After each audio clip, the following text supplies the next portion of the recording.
Kaliwat kanang sunog. Sa Maynila, aabot sa 150 pamilya ang nasulugan dahil umano sa nagliyab na kawad ng kuryente. Yan at iba pa sa Frontline Report, nagbabalik si Nina Ong Pauco. Makapal na usok at naglalagablab na apoy ang bumalot sa isang residential area sa Baseco Compound sa Port Area sa Maynila. Kahapon, pasado alas 4 ng hapon, sumiklab ang sunog. Tumagal ang 2.5 oras bago idineklarang fire out.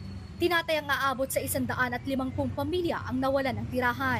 Nadamay rin ang palengke sa sunog. Ayon sa mga residente, nagliyab na kawad ng kuryente ang mitsa ng sunog.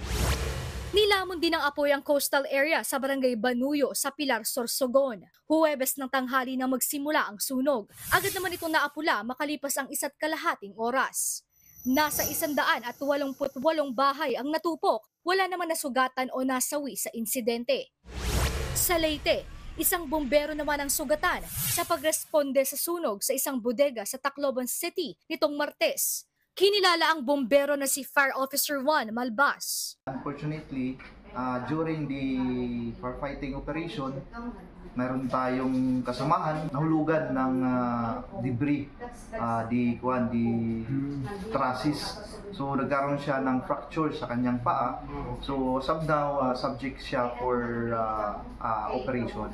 Bukod sa bombero, wala namang ibang nasugatan o nasawi. Umabot sa 800,000 piso ang danyos ng sunog. Ayon sa BFP, faulty electrical wiring ang posibleng mitsa ng apoy. Patuloy ang investigasyon sa magkakahiwalay na sunog. Nagbabalita mula sa Frontline, Nina Ong Pauco, News 5. Mga kapatid, Nikki de Guzman po.